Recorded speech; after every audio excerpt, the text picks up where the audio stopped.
Hey everybody, Tactic Angel here. We're back on the PlayStation 4 playing some World of Warships Legends, and today we'll be looking at HMS Campbeltown. Now, if you're looking at this, you're thinking, wait a minute, I think I've seen this ship before. Yeah, it's a WoWS. So we'll do just a little bit of history. The Campbeltown started its life as the WoWS class destroyer Buchanan. When World War II started, the United States sold several of their WoWS-class destroyers, which at that point were seen as obsolete, to the British, who needed all the help they could get. The British made several modifications to the ship. You see it here in kind of its service life. It was modified again for its glorious exit in the war. Let's talk about that. The Campbeltown took part in Operation Chariot. You might say it was a linchpin in that operation, where Allied forces raided the St. Nazaire port in hopes of denying that port to the Germans. It had one of the few dry docks that could actually service the Tirpitz, and blowing that up would limit the ability of the Tirpitz to function in the Atlantic. So essentially what they did is they modified this Campbeltown again to look a little bit more like a German destroyer, and then rammed it into the dry dock, which is an interesting picture. Now, I wouldn't want to be the guy standing here, because there's actually a whole bunch of charges here. Several hours after ramming the dock, the ship exploded, killing about 250 people and rendering the dock inoperable for the remainder of the war. So that explains a little bit about the Campbeltown's history. Now, how do you get it? You can get it from either the PlayStation Store or the Xbox Store. You go in there. If you have, I believe it's an Xbox Gold membership or obviously PlayStation Plus, then this is a free ship for you to get. You just go in, hit download, and it will appear in your port. If it doesn't immediately appear in your port, what you need to do is back out of the game and go back into it. That usually fixes it. Along with the Campbeltown, you're going to get 3 days of premium, 250 doubloons, 1,125,000 credits, and 20 common boosters of each type. Now, if you don't have Xbox Gold or PlayStation Plus, is it worth getting this package just to get this boat? I mean, probably not. The Campbeltown is just a Tier 2 destroyer, and we're going to go a little bit into its characteristics and its identity crisis and how you can expect it to play in the game. The Campbeltown is a destroyer, so obviously its survivability is pretty low. One thing to note here is it actually has less hit points than a WoWS, which is just going to make your life a little bit harder. In terms of artillery, the Campbeltown has 3 102mm guns. And if I sound amused, that's because this is actually less than a WoWS. You can only ever get 2 guns on any one target, and you will get shot to pieces by every other destroyer in the game, given anything close to a fair fight. Torpedoes are kind of where the Campbeltown excels, and also kind of disappointing. The reason for this is you only have 2 triple launchers, and if you remember back to the WoWS, you'd have 4 triple launchers. Now, these are Royal Navy torpedoes, which means you can fire them single or on a narrow spread. So that gives you a little bit more versatility. Also, you pick up some range, so you can actually stealth fire these torpedoes, and we'll get to that as we go on. Here's the AA defense. Obviously, doesn't really matter. In terms of maneuverability, you would not be surprised to learn that the Campbeltown behaves very much like a WoWS.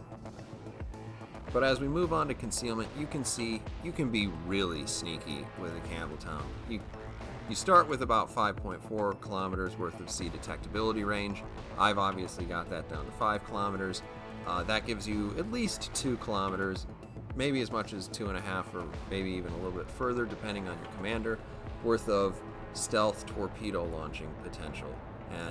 And that goes a long way towards what you're going to need to do in order to be successful with the Campbeltown. Alright, so let's get into some gameplay. Obviously, we are going to be on polar. I'm going to roll out to the left. Roll out, geez. Anyway, so before we really get into the gameplay, you see that flag on the top of my forward mast. That is the early adopter flag. I'm flying it specifically to remind you, go into the store, get this while it is free, while it is available. In the future, if you're looking at this and wondering why you can't get it, that's because it's the future, and you didn't quite get into the early adopter club, I guess. So, free stuff, get it. If you have Xbox Live Gold, if you have PlayStation Plus, this is also free ship, get it. Arguably, the thing you're going to want out of the package most is the units, maybe some of the flags and boosters and whatnot. So it's fine. What we're doing here in the Campbeltown is we're going out to the left, looking for battleships, because really, if you get into a game where you're top tier, you're probably not going to do very well in this boat, just because you're going to be facing only cruisers and destroyers, and they're pretty much all going to have better guns than you. Actually, I don't even think that's a question. I think they all have better guns than you. And with maybe the exception of the St. Louis that doesn't have torpedoes at all, they're probably all going to have better torpedo systems than you. What you need to do is kind of play this boat a little bit more like a higher tier Japanese destroyer. You need to fire from stealth, and unfortunately, since you only have 3 torpedoes on each side, you kind of have to pray that they're not paying attention and they sail into your stuff. So looks like we might get lucky there. I'm running up on this island so that I don't get spotted. Unfortunately, he launches a plane, and I'm switching back and forth between my different cameras. I do a silly thing here. I turn into some torpedoes. I think I started that turn before I knew they were there, but, mistakes were made. If we make any more, I'm pretty sure I'm going to die. So now we're going to run away. Running away, important part of the game. In this case, I was spotted by a plane, and now I'm pretty sure that Ishizuchi can see me. He doesn't seem to be paying attention to me, thankfully. There are 2 reasons why that's thankful. One are these beautiful torpedoes. The other is that he isn't shooting at me. And obviously, if anybody starts shooting at me with any concerted effort, they're going to kill me. That includes the Wix that's behind me. Obviously, it is on pretty much full health. I'm going to go ahead and drop my smoke. Now, you will notice immediately, this smoke is not the short duration smoke that you get on most British ships. It's actually American smoke because it's an American ship. You also get a speed boost, which is not typical for a British ship. So those 2 things, the traditional smoke screen and the speed boost on the destroyer, that's something that kind of makes this feel more like a Japanese ship. Your long-range torpedoes also make it feel more like a Japanese ship. Now, unfortunately, since you don't have very many torpedoes, you can't flood areas. So, Tactic Angel, why don't you try to ambush people around corners? Well, once again, you only have 3 torpedoes. And if you do that to the wrong target, or you miss, then you are very close to people that you don't want to be close to. So if you figure a full-strength battleship's going to have at least 44,000 hit points, your maximum amount of damage is probably in the 30,000 area. You're probably not going to like what happens even after you hit 3 times. Cruisers, you can delete cruisers if you're lucky. If you don't hit, you are going to get smoked by their guns, because you do not have enough guns to, make this work afterwards. I'm going to take some shots here because I don't think that guy is paying attention to me. This is kind of an error because I didn't realize the wakeful was right there, but it doesn't look like he notices me either. So this is going to work out to my advantage. And here we see the beautiful thing about British torpedo systems. We launched just the one torpedo thinking he might try to maneuver. He's a little bit too distracted by somebody else, so he sails into it and we get another kill. Up to 3 kills, 54,000 damage. That's pretty good for a tier 2 little destroyer, particularly when you have one that has such limited weapon systems as this.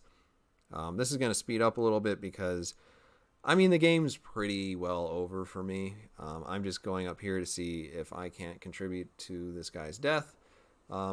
Ordinarily, I might suggest staying in that cap, but while I'm trying to review this, I was trying to get the most out of these games. Tenryu still can't see me. He's at the far edge of my range. Honestly, unless he turns in, there's probably not a super great chance that these hit. But he's not going to even last that long, and I'm going to go ahead and look back at his hit points, and I can see, yeah, he's pretty well dead. I might as well switch over to the guns and get a couple of pot shots in as he slows down. There you go. Extra 200 damage. I am really contributing. So there we go. That's the end of the match. And here we go with the results. I make 81,000 units. Pretty decent for a tier 2 little boat. Campbeltown's going to be something a lot of people will struggle with and don't like. I honestly think the USS Smith's a lot more fun. In any case, I hope you've enjoyed the video. I'll see you on the next one.